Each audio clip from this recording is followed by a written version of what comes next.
한 권사님에게 신방 가서 권사님 건강하지요? 요즘 어떻게 지나십니까?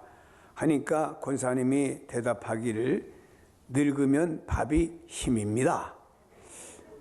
저는 이게 무슨 소리인지 잘 몰랐는데 들어보니까 연세가 들면은 식사를 잘 해야만이 이것이 에너지가 돼가지고 하루하루의 삶을 지탱한다는 이야기로 들렸습니다. 옛날 어른들이 그런 말을 했습니다. 사람이 살다가 곡기를 끊으면, 식사를 끊으면은 얼마 안 있다 돌아가신다. 그래서 연세가 있는 분들이 아파서 식사하시다가 나 밥 안 먹어, 죽도 안 먹어 하고 이 곡기를 끊고 얼마 지나다 보면은 돌아가신다 하는 이야기들을 어른들이 했습니다. 이 식사하는 것이 사람에게 에너지가 됩니다. 육체의 에너지가 되어 하루에 두 끼, 세 끼 먹는 이것이 에너지가 되어 하루를 지탱하게 만들어주는 힘이 됩니다. 어느 해인가 겨울에 설악산을 다녀오는 길에 한계령이란 지금은 다 터널을 봤습니다만 그때는 한계령 꾸불꾸불 고개를 넘어서 와야 되는데 한계령 고개를 올라가는데 보니까 제 차에 연료계기에 빨간불이 들어왔습니다. 큰일 났어요. 한참 올라가서 또 내려가서 한참 인제까지 가까이나 혹은 원통 와야만이 주유소가 있는데 야단이 났습니다. 그래서 언덕에 올라갔는데 그 위에 주유소가 있을 줄 알았는데 주유소도 없고 또 지금같이 스마트폰이나 핸드폰을 제가 그때는 없었기 때문에 뭐 와서 차 연료 가져와 넣어달라고 SOS도 못하고 또 눈이 많이 오니까 한계령에 다 눈으로 덮어버렸어요. 차도 왕래하는 차도 별로 없습니다. 한계령을 내려오다가 제가 걱정이 생겼어요. 이러다가 연료가 다 떨어져서 중간에 시동이 꺼지면 어떡하나. 그러면은 추운데 차가 서버리면은 이거 산꼭대기에서 오도가도 못하고 큰일 났다는 생각이 들었습니다. 그래서 올라가서 내려올 때 연료가 떨어질까봐 그냥 내려올 때는 시동을 끄고 지금 차는 시동 끄면 차가 이 핸들이 안 움직입니다만은 그때 차들은 시동을 꺼도 핸들이 잘 움직였어요. 시동을 끌고 또 내려오다가 또 평지가 되면은 또 시동을 켜서 조금 가고 이러고 내려오는데 진짜 힘들더라고요. 겨울인데 차 안에 있는데 이마에 땀이 바짝바짝 나더라고요. 그래서 다 내려와서 주유소를 발견해갖고 기름을 탁 가득 넣고 나니까 그때서 마음이 편안해지더라고요. 여러분, 자동차의 에너지가 중간에 떨어지니까 내가 매우 불안하고 또 중도에 서버리면 어떡할까라는 이런 생각들을 갖게 됩니다. 우리 인생 살아가는데 우리 인생의 에너지가 떨어지면요 참 힘듭니다. 여러 가지로 불안하고 또 우리 인생의 모든 에너지가 떨어져 버리면요 인간의 삶이 살다가 중간에 서버릴 수도 있습니다. 그래서 인생에 딱 서버리면 그때서 내 인생은 막바지구나, 끝이구나 생각하게 되면은 그때부터 사람은 불안해지기 시작하는 거지요. 여러분, 우리 요즘에 자동차에는요 연료를 다양하게 넣습니다. 뭐 휘발유도 넣고 디젤도 넣고 전기차도 있고 가스차도 있고 다양한 차들이 있습니다만은 만일에 경유차에 휘발유를 넣는다든지 휘발유차에 착각을 해서 경유를 넣는다고 하면은 자동차를 시동을 걸고 가면은 안 된답니다. 이때는 말이에요. 시동을 걸지 말고 전문가를 불러서 내가 이만저만해서 연료를 잘못 넣었으니까 도와달라고 하면 거기 연료를 다 빼고 거기를 청소를 한 다음에 그 다음에 새로운 맞는 연료를 넣고 가야만이 자동차가 제대로 작동하지. 만일에 다른 연료를 집어넣고 시동 걸어서 얼마 가다 보면은 엔진과 모든 면에 크게 문제가 된다라고 하는 얘기를 전문가를 통해서 들어봤습니다. 여러분, 인생 살다 보면은요 뭔가 잘못되는 경우가 우리 인생사에 있어요. 이때 우리는 그 잘못된 인생사 그냥 진행하면요 문제가 나중에 크게 됩니다. 엔진이 다 잘못되고 뭐가 잘못되면요 큰일 납니다. 그래서 우리는 인생 살다가 보면 뭔가 잘못됐다 했을 때는요 빨리 전문가를 찾아야 됩니다. 인생의 진정한 전문가는 하나님이시죠. 하나님 어떻게 하면 좋겠습니까? SOS를 하나님께 청하게 될 때 하나님으로부터 도움이 임하면 놀라운 역사가 임하는 줄로 믿습니다. 오늘 성경에 우리에게 말씀하기를 하나님의 말씀과 기도로 거룩하여 짐이라 라고 말씀합니다. 여기 거룩이라는 단어는 성경에 보니까 611회가 나오고 성경에 또한 가장 많이 사용되는 단어가 사랑인데 사랑은 488번이 나옵니다. 그만큼 거룩이라고 하는 것을 중요하게 말씀했고 거룩이라는 단어는 구분, 구별이라고 하는 것입니다. 여러분 구약 성경을 보면 하나님께서 이스라엘 백성을 택하여 부르신 다음에 그 백성들에게 하나님 말씀했습니다. 나 여호와가 거룩하니 너희도 거룩할지어다 라고 말씀을 하며 이스라엘 백성들에게 하나님이 거룩을 요구하신 것을 볼 수가 있습니다. 여러분 구약 성경을 보면은 이스라엘 백성들을 성결하게 하는 예식을 거행한 것들이 많이 곳곳에 소개되고 있습니다. 하나님께서 아브라함에게 약속했습니다. 너희 후손들에게 가나안 땅을 선물로 주고 그곳에가 너희 후손들이 살 것이다 라고 가나안 땅, 젖과 꿀이 흐르는 땅을 주실 것이라고 약속을 했습니다. 근데 하나님께서 여호수아를 중심해서 이제 요단강을 건너서 가나안 땅을 정복하고 가나안 땅을 이제 하나님 주신 땅으로 누리며 살아갈 수밖에 없는 이런 상황에 직면하게 되었습니다. 요단강을 건너가기 전에 하나님께서 여호수아에게 말씀했습니다. 여호수아야, 이제 날이 밝으면 내일 너희들이 요단강을 건너갈 것이고 너희 약속한 그 땅을 내가 너희에게 선물로 그 축복의 땅을 줄 것이다. 그 전에 할 일이 하나가 있다. 너희 모든 백성들에게 자신을 성결하게 하라, 거룩하게 하는 예식을 행하게 한 다음에 너희들로 하여금 가나안 땅을 선물로 내가 주겠다라고 하는 하나님의 음성이 들리게 되었고 그들은 성결의식을 전 국민들이 다 행한 다음에 다음 날 요단강을 하나님이 기적으로 갈라 건너가 가나안 땅을 하나하나 정복해 나가며 가나안 땅에 정착하는 민족이 되게 된 것입니다. 여러분 이스라엘 백성들은 구별된 백성으로서 회막을 중심으로 회막 즉 성전을 중심으로 하나님 앞에 제사드림으로 우리는 다른 민족과 다르게 여호와 하나님과의 교제하는 민족이다를 표시하는 구별된 거룩한 민족으로 구약 성경의 인정을 이스라엘 백성들이 받게 되었습니다. 하나님께서 약속하시고 예정하신 이 땅에 예수 그리스도를 보내주셨는데 예수 그리스도는 그 삶 전체 자체가 거룩이셨습니다. 예수님의 그 삶 전체의 흠이라고는 찾아볼 수 없을 만큼 다 모두가 거룩하셨습니다.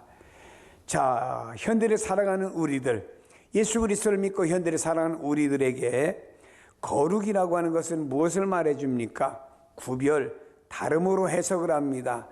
성도라고 부르죠. 교회에 나오면 각종 직분자도 있지만 예수 믿는 모든 분들을 통칭하는 단어를 성도라 부릅니다. 성도는 거룩한 무리, 구별된 무리 이렇게 통칭할 수가 있습니다. 여러분이요, 오늘 우리는 바로 거룩한 무리의 반열에 세워지는 하나님의 백성 자녀들이 되었다라고 하는 것입니다. 세상 사람들이 우리의 거룩의 모습을 보고 그들이 하나님께 영광을 돌리고 예수 믿는 사람한테 달라라고 우리를 칭찬하고 다른 사람에게 말할 것이고 우리에게 거룩이란 단어가 떠나가면은 그때 우리는 세상으로부터 지탄을 받는 일들이 일어날 수도 있다라고 하는 것입니다. 이 거룩이란 단어는 말이에요, 우리의 하나의 에너지가 되기 때문에 아주 중요한 것이고 우리가 이 땅에서 예수 믿는 성도로서 다름이 세상 사람과 다름이 우리 속에 있어야 된다고 하는 거죠.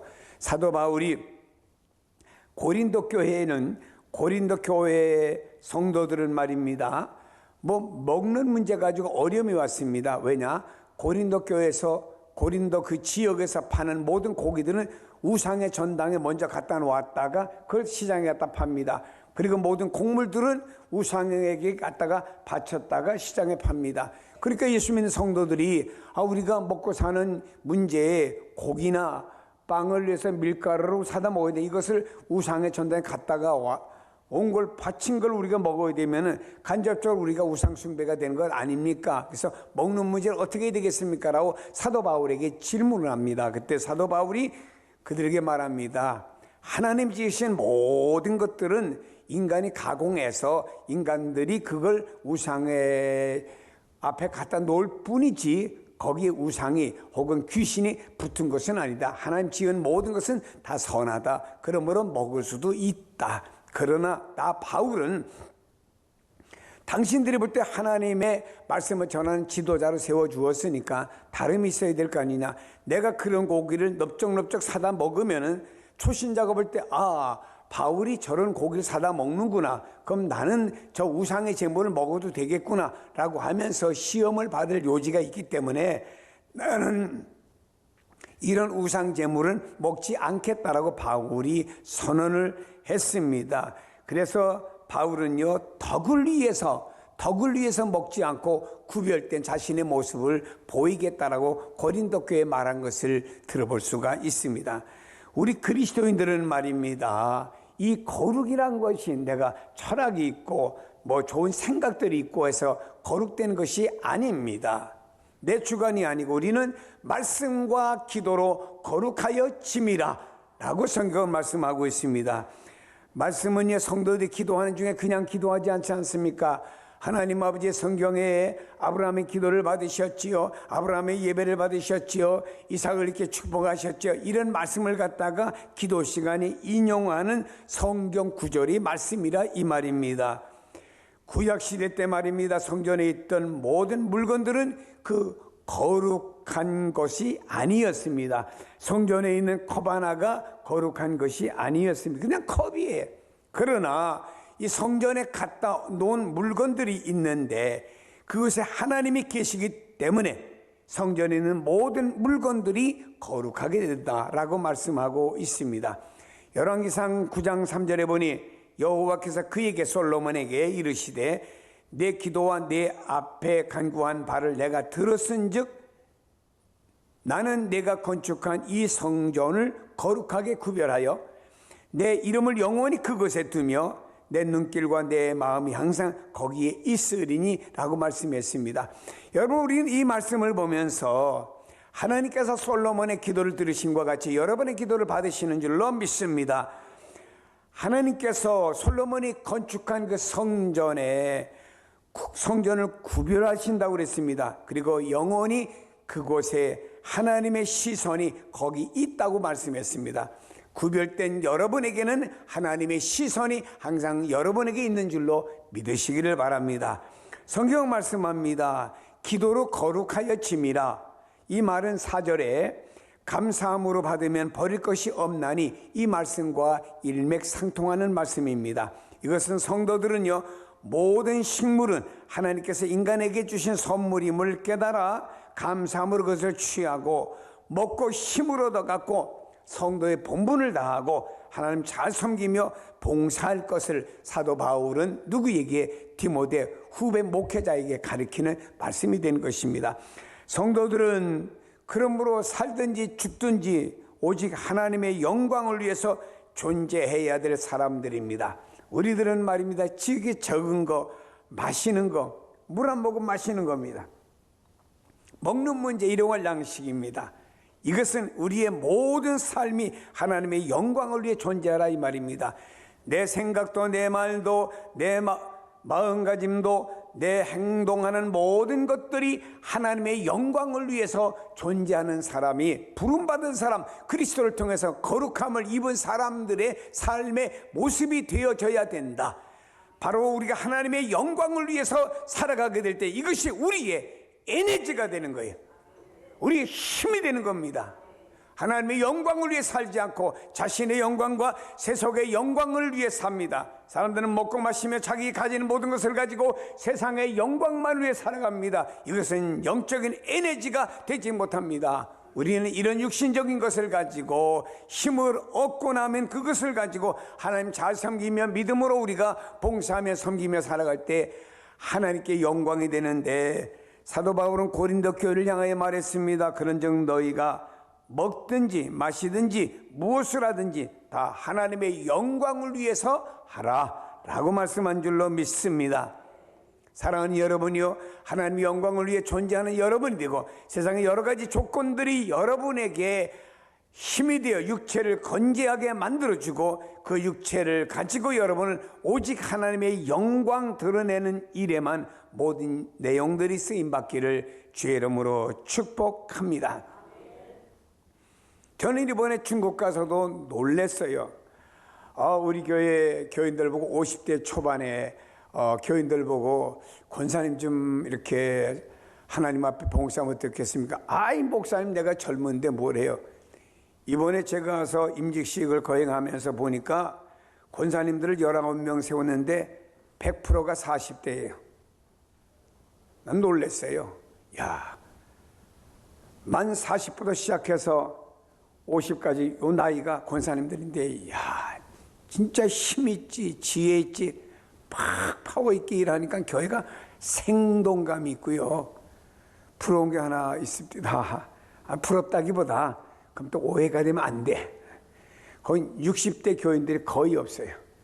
다 3, 4, 50대 교인들로 다 구성된 교회다 보니까 힘있게 교회가 움직여진다 보니까 좀 그렇더라고. 그렇다고 해서 우리 교회는 또 60대 이상 많은 게 이게 또 노하우가 있는 겁니다. 역사가 있는 교회는 할 수 없어요.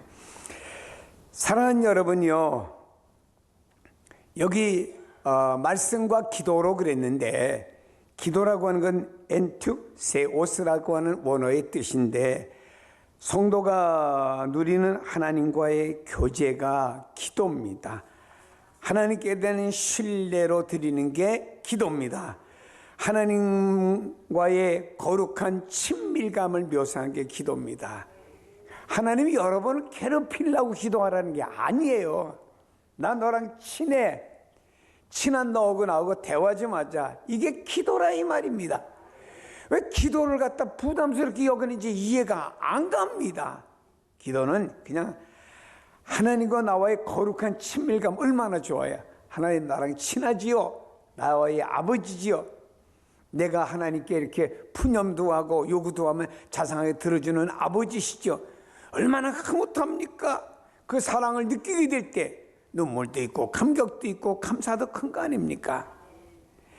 이것은 어떤 상황에서도 성도는 모든 것이 자신의 유익을 위해 지음받은 것을 알고 소중히 받아들임으로써 자신의 특별한 복이 되게 함을 암시하는 것입니다. 너는 너에게 유익을 주기 위해서 내게 부르짖으라 이 말입니다. 어제 제가 배달된 국민일보에 미션란을 보았습니다. 거기 보니까 김온유라고 하는 사람이 숨쉬지 못해도 괜찮아 하는 제목으로 책을 써낸 것이 있어서 궁금해 잠깐 읽어봤습니다.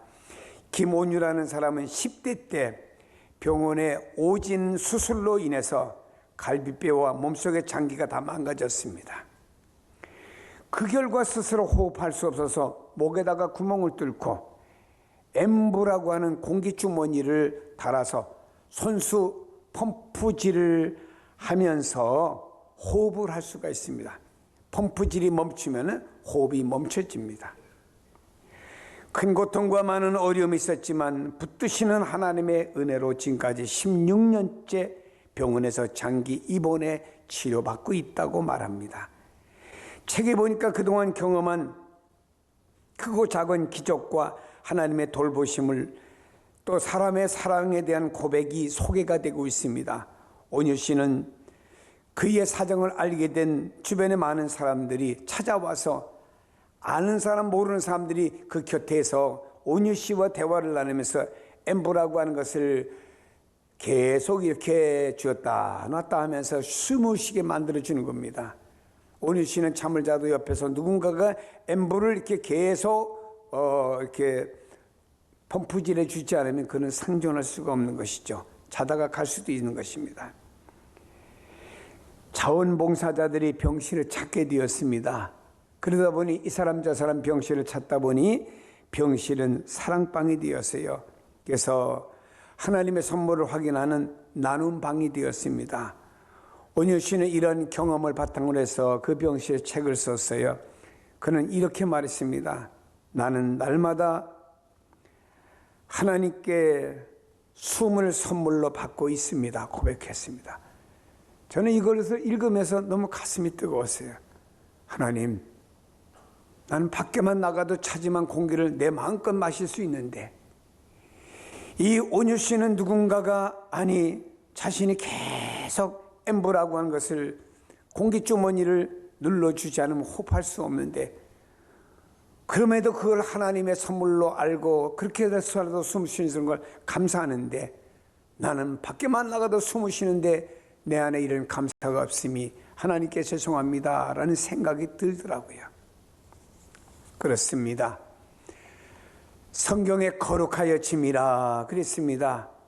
하긴 아젠타이라는 말인데 성도들의 복을 위해서 따로 구별된 것을 묘사하는 것입니다. 거룩하여 짐이라. 넌 다르게 살아. 너는 이렇게 살아. 우리에게 괴로움을 주는 게 아닙니다. 성도들이 하나님이 주시는 복을 받게 하기 위해서 따로 구별시켜 주었다 묘사한 것이 거룩하여 짐이라 하는 말씀인 줄로 믿습니다.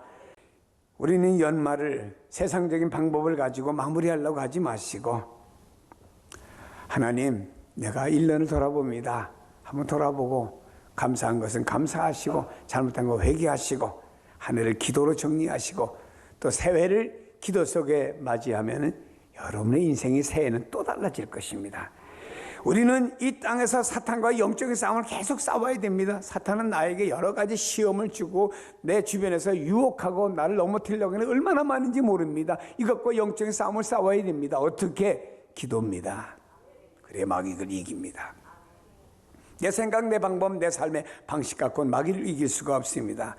우리는 이 땅에 살아갈 때 수많은 에너지가 필요합니다. 성령 충만도 필요하고 영적인 에너지도 필요하고 담대한 에너지도 필요하고 육신의 삶에 대한 에너지도 필요합니다. 이 모든 것은 어떻게 해요? 하나님께 기도함으로 말미암아 모든 에너지가 하나님으로부터 우로부터 나온 역사가 일어날 줄로 믿습니다.